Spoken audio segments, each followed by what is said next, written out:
here are some recipes that will help you to sleep. Our first recipe is Moroccan chicken tagine with apricots and almonds, a rich and aromatic dish that brings the vibrant flavors of North Africa to your table. Tender chicken is slow cooked with a medley of warm spices, sweet apricots, and crunchy almonds, creating a meal that is as comforting as it is exotic.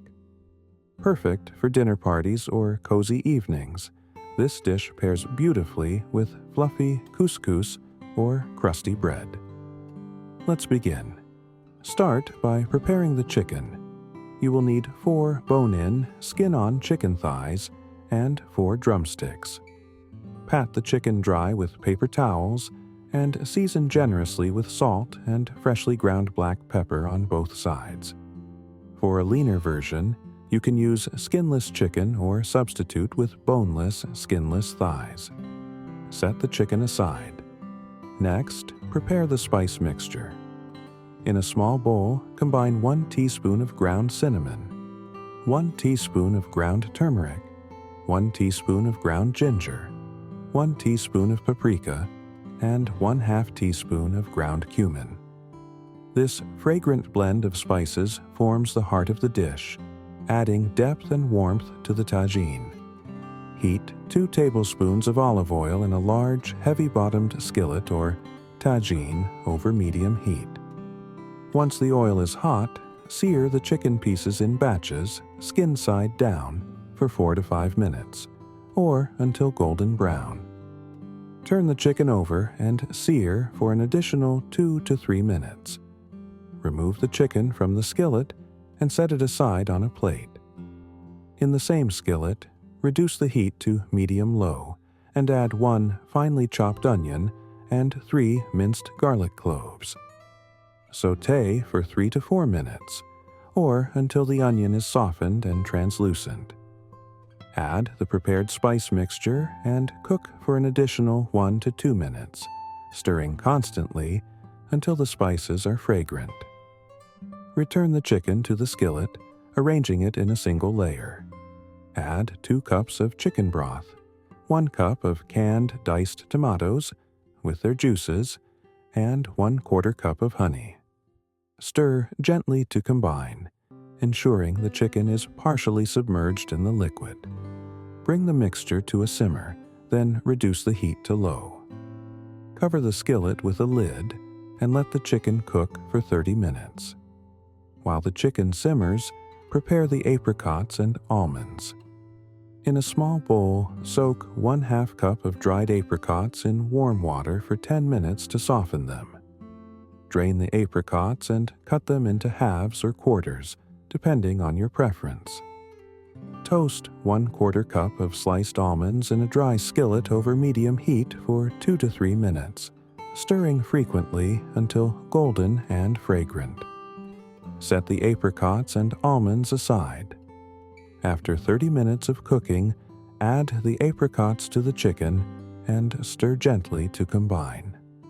Cover the skillet again and continue cooking for an additional 15 to 20 minutes, or until the chicken is tender and the sauce has thickened slightly.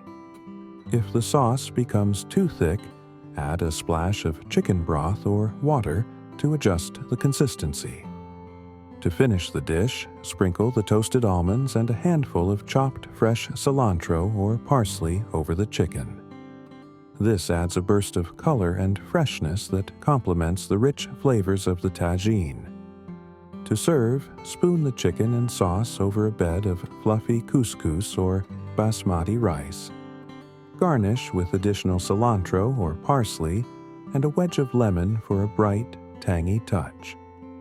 For a complete meal, pair the tagine with a side of roasted vegetables or a simple cucumber and yogurt salad. For variations, you can add vegetables such as carrots, zucchini, or chickpeas to the tagine for extra heartiness.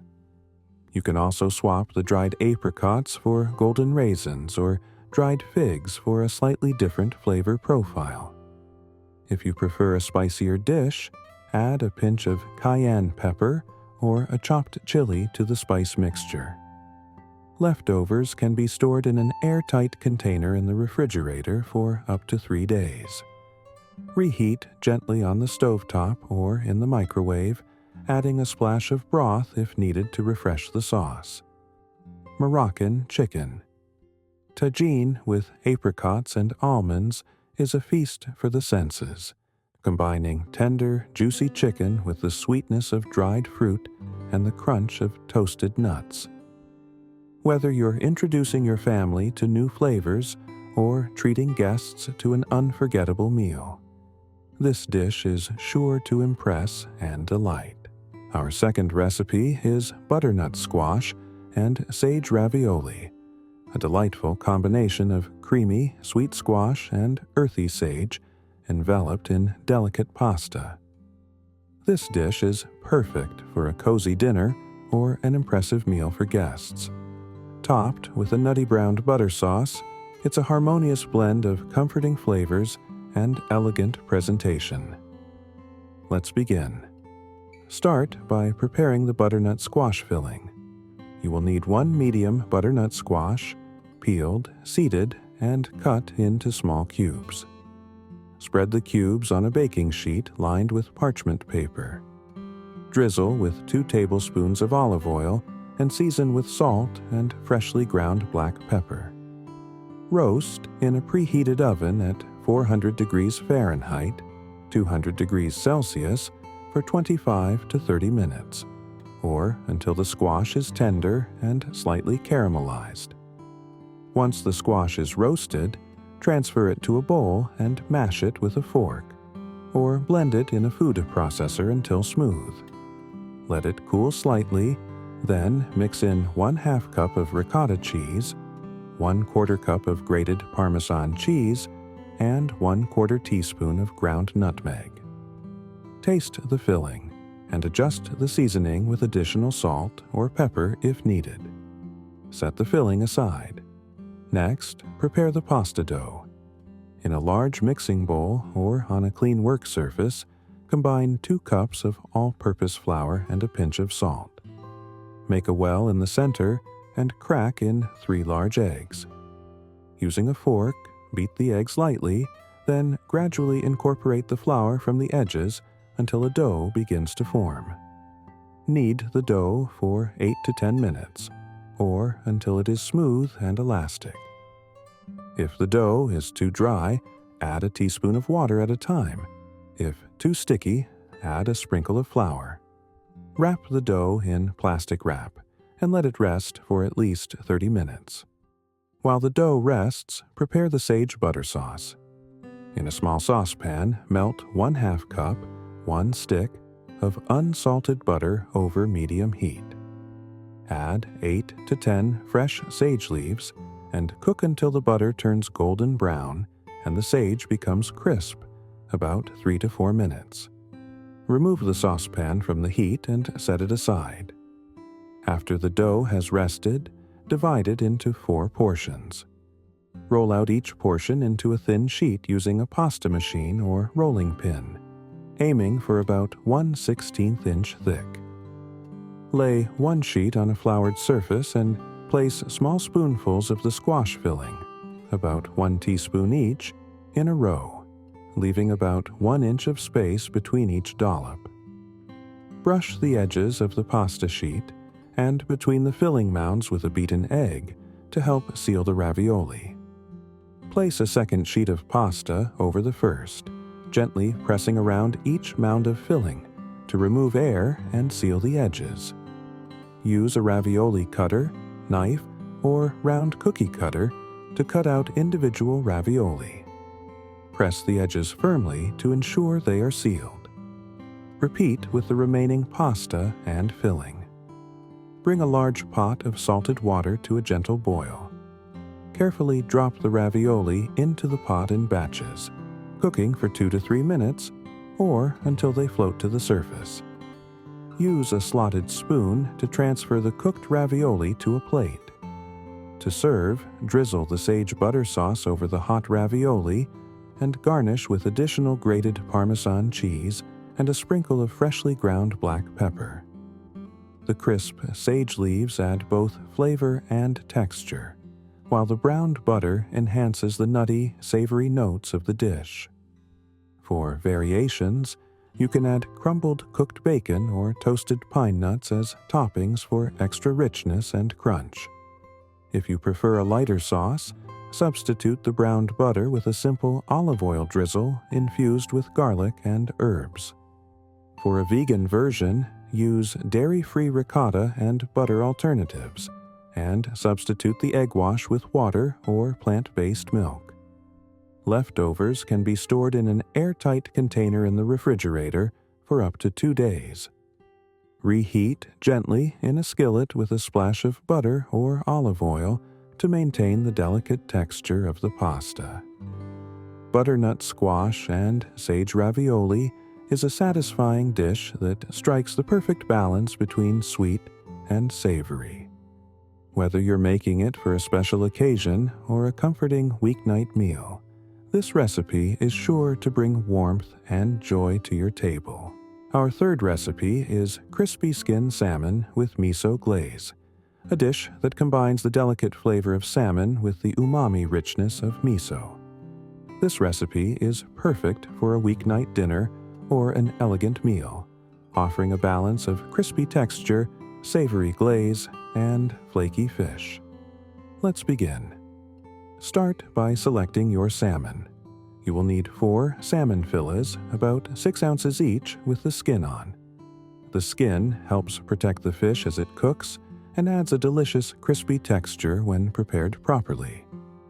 Pat the fillets dry with paper towels and season lightly with salt and freshly ground black pepper on both sides.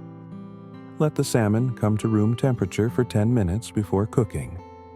Next, prepare the miso glaze.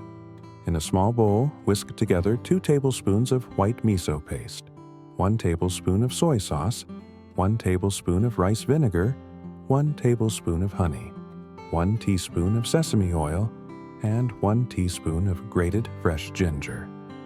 This glaze combines salty, sweet, and tangy flavors that complement the richness of the salmon.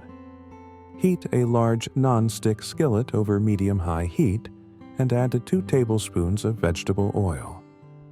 Once the oil is hot but not smoking, place the salmon fillets in the skillet, skin side down. Press down gently on each fillet with a spatula to ensure the skin makes full contact with the pan. This helps the skin crisp up evenly. Cook the salmon for 4 to 5 minutes, or until the skin is golden brown and crispy. Carefully flip the salmon fillets and cook for an additional 2 to 3 minutes, or until the fish is just opaque in the center. Be careful not to overcook, as salmon can dry out quickly. Remove the salmon from the skillet and transfer it to a plate, skin side up, to prevent the crispy skin from becoming soggy. While the skillet is still hot, reduce the heat to medium and add the miso glaze. Cook for 1 to 2 minutes, stirring constantly until the glaze thickens slightly and becomes glossy. Be careful not to burn the glaze, as the honey can caramelize quickly. Remove the skillet from the heat. To serve, spoon the miso glaze over the salmon fillets, ensuring the skin remains uncovered to preserve its crispiness. Garnish with thinly sliced green onions, toasted sesame seeds, and a sprinkle of chili flakes for a touch of heat. For a complete meal, pair the crispy salmon with steamed jasmine rice or quinoa and a side of sautéed bok choy, asparagus, or snap peas. A light cucumber salad dressed with rice vinegar and sesame oil also complements the dish beautifully. For variations, you can add a teaspoon of sriracha to the miso glaze for a spicy kick, or substitute the honey with maple syrup for a deeper sweetness. If you prefer a milder flavor, use yellow miso instead of white miso. You can also swap the salmon for another fish, such as Arctic char or trout, using the same cooking method. Leftovers can be stored in an airtight container in the refrigerator for up to 2 days. To reheat, place the salmon on a baking sheet and warm it in a preheated oven at 300 degrees Fahrenheit, 150 degrees Celsius, for about 10 minutes, or until heated through. Be mindful not to overheat, as this can compromise the texture of the fish. Crispy skinned salmon with miso glaze is a versatile and crowd-pleasing dish that combines bold flavors with an elegant presentation. Whether you're hosting a dinner party or treating yourself to a restaurant-quality meal at home, this recipe is sure to impress. The perfect harmony of crispy skin, tender fish, and flavorful glaze will have everyone asking for seconds. Our fourth recipe is spicy beef tacos with avocado salsa, a bold and flavorful dish perfect for a casual dinner or a lively gathering with friends. Juicy, seasoned beef is wrapped in warm tortillas and topped with creamy avocado salsa, fresh cilantro, and a hint of lime for a zesty finish. Let's dive in. Start by preparing the beef filling. You will need 1 pound of ground beef, preferably with an 85% lean to 15% fat ratio for optimal flavor and juiciness. In a small bowl, mix together 2 teaspoons of chili powder, 1 teaspoon of ground cumin, 1 teaspoon of smoked paprika, 1/2 teaspoon of garlic powder, 1/2 teaspoon of onion powder, 1/4 teaspoon of cayenne pepper, adjust based on your spice preference, and 1/2 teaspoon of salt. This homemade spice blend adds depth and heat to the beef. Heat 1 tablespoon of vegetable oil in a large skillet over medium-high heat. Once the oil is hot, add the ground beef and cook for 4 to 5 minutes, breaking it up with a wooden spoon as it browns. When the beef is nearly cooked through, sprinkle the spice mixture evenly over the meat and stir to coat. Cook for an additional 2 to 3 minutes, allowing the spices to bloom and infuse the beef with flavor. Reduce the heat to low and stir in 1/4 cup of beef broth or water to create a saucy, well-seasoned filling. Simmer for another 2 to 3 minutes, then remove the skillet from the heat. While the beef is simmering, prepare the avocado salsa. In a medium bowl, combine 2 ripe avocados, diced, with 1/2 cup of diced red onion, 1/4 cup of chopped fresh cilantro, and 1 small jalapeno, finely minced. Remove the seeds for less heat. Add the juice of 1 lime, 1/2 teaspoon of salt, and a drizzle of olive oil. Gently toss the ingredients together, being careful not to mash the avocado too much. Taste and adjust the seasoning with additional lime juice or salt as needed. Next, prepare the tortillas. You can use 8 small corn or flour tortillas, depending on your preference. To warm the tortillas, heat them one at a time in a dry skillet over medium heat for about 30 seconds on each side, or until they are pliable and slightly charred. Alternatively, wrap the tortillas in foil and warm them in a preheated oven at 350 degrees Fahrenheit, 175 degrees Celsius, for 5 to 7 minutes. Assemble the tacos by spooning a generous portion of the spicy beef filling into each tortilla.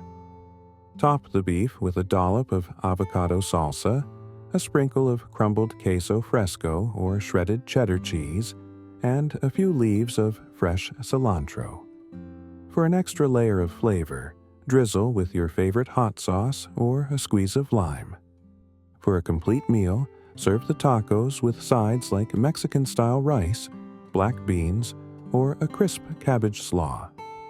A chilled glass of limeade or a margarita pairs wonderfully with the spicy, zesty flavors of the dish. For variations, you can swap the ground beef for ground turkey, chicken, or a plant-based alternative for a lighter or vegetarian option. Add toppings such as diced tomatoes, pickled red onions, or sliced radishes for extra crunch and color. You can also experiment with different salsas, such as tomatillo or mango, to complement the spice of the beef. Leftovers can be stored in separate airtight containers in the refrigerator for up to 3 days. Reheat the beef in a skillet over medium heat, adding a splash of water or broth if needed to refresh the texture. Warm the tortillas just before serving for the best experience. Spicy beef tacos with avocado salsa is a vibrant, satisfying dish that's as fun to make as it is to eat. The combination of tender, flavorful beef, creamy avocado, and bright, fresh toppings creates a taco that's irresistible. Whether you're hosting a taco night or looking for a quick yet impressive dinner, this recipe is sure to please everyone at the table. Our 5th recipe is vegetarian lentil and sweet potato shepherd's pie, a hearty and comforting dish that's perfect for a family dinner or a cozy evening at home. This plant-based twist on a classic combines tender lentils and savory vegetables, topped with creamy sweet potato mash, making it both nutritious and satisfying. Let's begin. Start by preparing the sweet potato topping. You will need 2 large sweet potatoes, peeled and cut into chunks. Place the sweet potato pieces in a large pot of salted water and bring it to a boil. Cook for 15 to 20 minutes, or until the potatoes are fork tender. Drain and return the sweet potatoes to the pot. Mash them with a potato masher or fork, then stir in 2 tablespoons of unsalted butter, 1/4 cup of milk, or a plant-based alternative, and a pinch of salt and pepper. Mix until smooth and creamy, then set aside. While the potatoes are cooking, prepare the filling. Heat 2 tablespoons of olive oil in a large skillet over medium heat. Add 1 diced onion, 2 minced garlic cloves, 2 diced carrots, and 2 diced celery stalks. Sauté for 5 to 7 minutes, or until the vegetables are softened. Add 1 cup of diced mushrooms and cook for another 3 to 4 minutes, allowing the mushrooms to release their moisture and become tender. Next, stir in 1 cup of cooked green or brown lentils, canned or freshly cooked, and 1 cup of frozen peas. Sprinkle 2 tablespoons of all-purpose flour over the mixture and stir to coat the vegetables evenly. Slowly pour in 1½ cups of vegetable broth, stirring constantly to create a thickened sauce. Add 1 tablespoon of tomato paste, 1 teaspoon of Worcestershire sauce, or a vegan alternative, 1 teaspoon of dried thyme, and 1/2 teaspoon of smoked paprika. Season with salt and pepper to taste. Let the filling simmer for 5 to 7 minutes, stirring occasionally until it thickens slightly and the flavors meld together. Preheat your oven to 375 degrees Fahrenheit, 190 degrees Celsius. Transfer the lentil and vegetable mixture to a 9-inch pie dish or a similar-sized casserole dish, spreading it out evenly. Spoon the mashed sweet potatoes over the filling, smoothing it out with a spatula to create an even layer. For an extra touch, use a fork to create decorative ridges on the surface of the sweet potato mash. Place the dish in the preheated oven and bake for 20 to 25 minutes, or until the filling is bubbling and the sweet potato topping is lightly golden. For a slightly crispier topping, broil the dish for the last 2 to 3 minutes, keeping a close eye to prevent burning.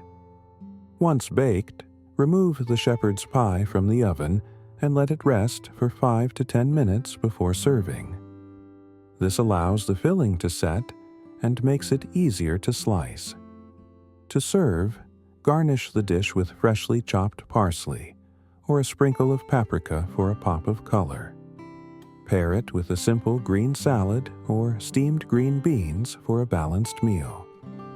This dish also pairs beautifully with crusty bread to soak up the savory sauce. For variations, you can substitute the sweet potato topping with regular mashed potatoes or a mix of the two for a unique twist.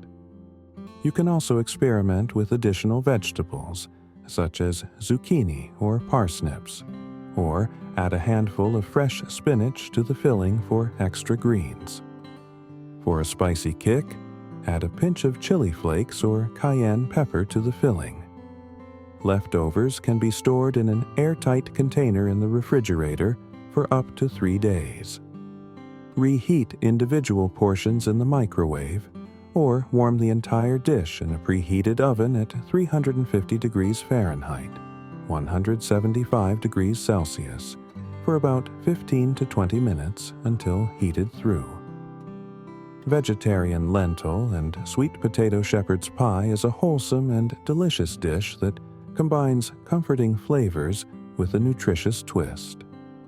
Whether you're serving it as a weeknight dinner or a festive centerpiece, this recipe is sure to delight vegetarians and meat-eaters alike. The combination of savory lentils and creamy sweet potato topping makes it a crowd-pleasing choice for any occasion. Our 6th recipe is classic French quiche Lorraine, a timeless dish that combines a flaky pastry crust with a creamy, savory filling of eggs, cream, bacon, and cheese. Perfect for brunch, lunch, or a light dinner, this elegant quiche is as versatile as it is delicious. Let's begin. Start by preparing the pastry crust. You will need 1 1/4 cups of all-purpose flour, 1/2 teaspoon of salt, 1/2 cup of cold unsalted butter, cut into small cubes, and 2 to 3 tablespoons of ice water. In a large mixing bowl, combine the flour and salt. Add the butter and use a pastry cutter or your fingers to rub it into the flour until the mixture resembles coarse crumbs. Gradually add the ice water, 1 tablespoon at a time, mixing until the dough comes together. Form the dough into a disc, wrap it in plastic wrap, and refrigerate for at least 30 minutes. While the dough chills, prepare the filling. You will need 6 slices of bacon, diced, and 1 small onion, finely chopped. In a medium skillet over medium heat, cook the bacon until crisp, about 5 to 7 minutes. Remove the bacon with a slotted spoon and transfer it to a paper towel-lined plate. In the same skillet, sauté the onion in the rendered bacon fat until softened and translucent, about 3 to 4 minutes. Set aside. Preheat your oven to 375 degrees Fahrenheit, 190 degrees Celsius. Roll out the chilled dough on a lightly floured surface to fit a 9-inch tart pan with a removable bottom. Carefully transfer the dough to the pan, pressing it into the bottom and sides. Trim any excess dough and prick the base with a fork to prevent bubbling. Line the crust with parchment paper and fill it with pie weights or dried beans. Blind bake the crust in the preheated oven for 10 minutes. Remove the weights and parchment, then bake for an additional 5 minutes, or until the crust is lightly golden. Set aside to cool slightly. To make the custard, whisk together 4 large eggs, 1 1/2 cups of heavy cream, 1/4 teaspoon of ground nutmeg, 1/2 teaspoon of salt, and 1/4 teaspoon of freshly ground black pepper in a mixing bowl. This rich custard forms the base of the quiche, delivering a smooth and creamy texture. Sprinkle the cooked bacon and sautéed onion evenly over the partially baked crust. Add 1 cup of shredded Gruyere cheese, ensuring it is evenly distributed. Slowly pour the egg custard over the filling, being careful not to overfill the crust. Use a spatula to gently spread the custard and ensure the ingredients are evenly submerged. Bake the quiche in the preheated oven for 30 to 35 minutes, or until the filling is set but still slightly jiggly in the center. The edges should be golden brown, and a knife inserted into the center should come out clean. Remove the quiche from the oven and let it cool for 10 to 15 minutes before slicing. To serve, slice the quiche into wedges and garnish with freshly chopped parsley or chives for a burst of color. Pair it with a simple green salad or a side of roasted asparagus for a complete meal. A glass of chilled white wine, such as Chardonnay or Sauvignon Blanc, complements the rich flavors beautifully. For variations, you can add sautéed spinach, mushrooms, or diced roasted red peppers to the filling for extra flavor and texture. Substitute the bacon with cooked ham or pancetta, or opt for a vegetarian version by omitting the meat entirely. Experiment with different cheeses such as cheddar, Swiss, or goat cheese to suit your taste. Leftovers can be stored in an airtight container in the refrigerator for up to 3 days. Reheat slices in a preheated oven at 325 degrees Fahrenheit, 165 degrees Celsius, for about 10 minutes, or until warmed through. The quiche also tastes great at room temperature, making it a convenient option for picnics or packed lunches. Classic French quiche Lorraine is a versatile and crowd-pleasing dish that combines a crisp, buttery crust with a luscious, savory filling. Whether you're hosting a brunch, preparing a light dinner, or looking for a make-ahead meal, this quiche is guaranteed to impress. Its timeless flavors and elegant presentation make it a standout choice for any occasion.